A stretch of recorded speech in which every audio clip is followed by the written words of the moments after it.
Okay guys, gusto ko sanang mag public apology.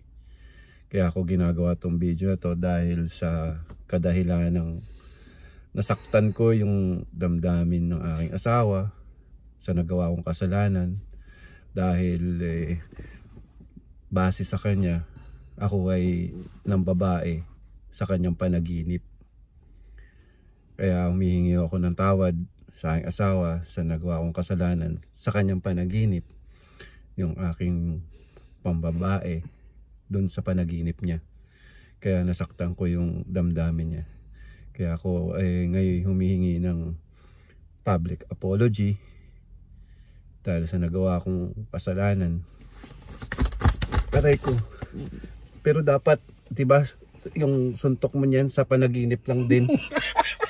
Kasi sa panaginip yun eh. Bakit tinutuon mo? Masakit. Kaya sorry sa nagawa kong kasalanan sa iyong panaginip. Pagre-record. Public apology to eh.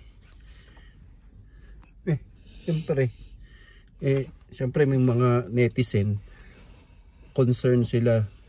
Kaya ako nagpa-public apology dahil baka yung mga viewers natin nakagawa rin ng kasalanan sa asawa nila sa panaginip ng asawa nila.